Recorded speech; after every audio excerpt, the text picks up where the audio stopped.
आज हम लोग अपने इस चैप्टर को ख़त्म करेंगे और ख़त्म हम लोग करेंगे अपने लास्ट सेल ऑर्गेनेल को पढ़ के। नाम है उसका वैक्यूल्स। ठीक है, चलिए ज़रा देखते हैं क्या लिखा हुआ है इसके बारे में। Vacuoles are storage sac for solid और लिक्विड कंटेंट।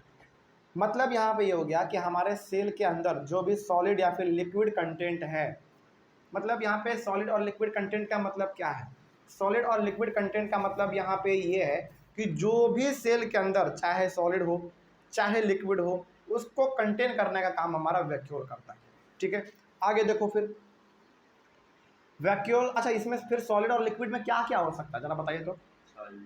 सॉलिड में हमारा भोजन सॉलिड हो सकता है, लिक्विड में हमारा वाटर हो सकता है, पानी हो सकता है। तो फूड, वाटर, इन सबको कंटेन करने का जो काम है वो वैक्यूल का काम है। ठीक है, आगे vacuoles are small sized in animal cells while plant cells have very large vacuoles. यानी कि एनिमल सेल में वैक्यूल का साइज थोड़ा सा आपको छोटा देखने को मिल सकता है। ठीक है, लेकिन प्लांट सेल में वैक्यूल का साइज आपको बहुत ही बड़ा देखने को मिलेगा।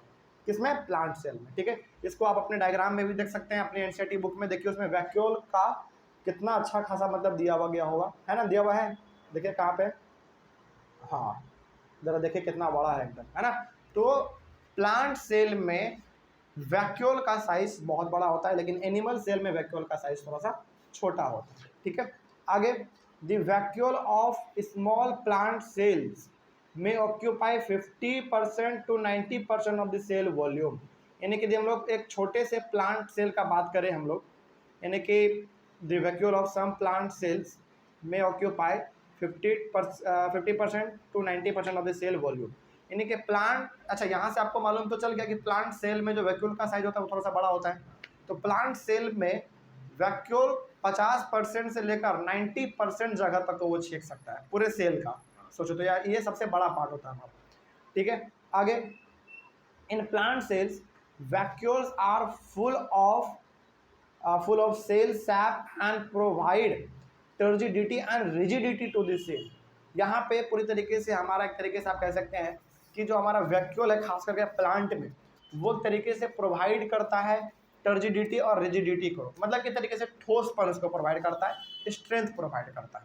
उसके बाद many substances like amino acids, sugar, various organic acids and some proteins which are important for the life of plant cells are stored in vacuoles। यानी कि एक प्लांट सेल को जिंदा रहने के लिए जो चीज़ों का ज़रूरत है वो सारा का सारा चीज़ जो है वैक्यूल में ही स्टोर्ड रहता है। ठीक है, आगे in single cell organisms like amoeba the food vacuole contains the food items that the amoeba has consumed. Amoeba के बारे में यदि आपने कभी सुना है तो उसमें जो फूड वैक्यूल होता है उसमें भी काम उसका सेम है। फूड वैक्यूल है तो क्या करेगा, फूड को पूरी तरीके से अपने अंदर कंटेन करके रखेगा और जब जब जरूरत पड़ेगा तब तब फूड को बाहर निकाल के हर एक बॉडी पार्ट तक पहुंचाता रहेगा। ठीक है, आगे in some unicellular organisms specialised vacuoles also play important role in expelling excessive water and some waste from the cell। यानी कि कुछ तो हमारे ऐसे भी यूनिसेलुलर ऑर्गेनिज्म है जिसमें वैक्यूल का अपना अलग ही रोल है। देखो, हालांकि इसमें आप ये जान गए कि वैक्यूल का मतलब है सॉलिड और लिक्विड चीज़ों को अपने अंदर कंटेन करके रखना, है ना। लेकिन कभी कभी ना यूनिसेलुलर ऑर्गेनिज्म में खास करके वैक्यूल का काम थोड़ा सा अलग भी हो जाता है। वो क्या करता है, expelling excess water and some waste from this cell. यानी कि थोड़ा बहुत हमारे सेल में जो ज़्यादा पानी है, यानी कि ज़्यादा वाटर है या फिर ज़्यादा हमारा वेस्ट इकट्ठा हो गया है, उसको बाहर निकालने का भी काम करता है। कौन? वैक्यूल। लेकिन क्या हर एक सेल में? नहीं, सिर्फ यूनिसेलुलर ऑर्गेनिज्म के सेल में।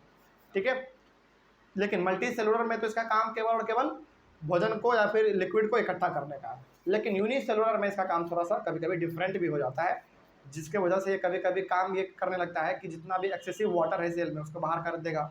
जो हमारा सम वेस्ट है, यानी कि जो कुछ वेस्ट प्रोडक्ट है हमारे सेल में, उसको वो बाहर करने का काम करने लगता है। क्योंकि देखो यूनिसेलुलर में ना सेल बहुत कम होते हैं, एक ही होता है पहला बात, तो उसमें हर एक चीज़ों को करने के लिए अलग अलग बॉडी पार्ट नहीं हो सकता है। तो एक ही कोई बॉडी पार्ट जो सेल का है वो 2-3 कामों को परफॉर्म कर लेता है ना, क्योंकि वो बहुत ही नाजुक सा सेल होता है यूनिसेलुलर। तो ये हो गया हमारा यहाँ पे वैक्यूल वाला टॉपिक भी खत्म, और इसी के साथ जो हमारा ये चैप्टर था पूरी तरीके से खत्म हो गया। देखिए इस चैप्टर में ना आपको समझने वाला चीज़ बहुत कम था, याद रखने वाला चीज़ इसमें बहुत ज़्यादा है ना।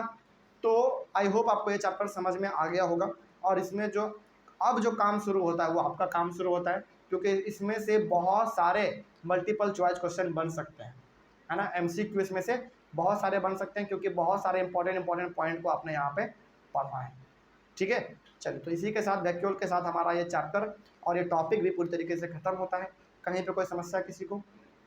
चलिए, कोई डाउट नहीं है ऑफलाइन वाले बच्चे।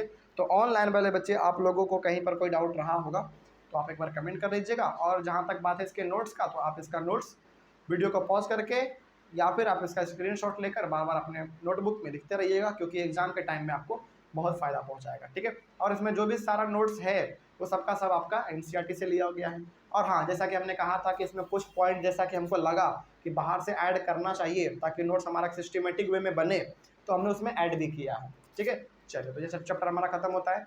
मिलेंगे हम लोग अपने अगले वाले चैप्टर में एक नए शुरुआत के साथ। Thank you very much and have a nice day.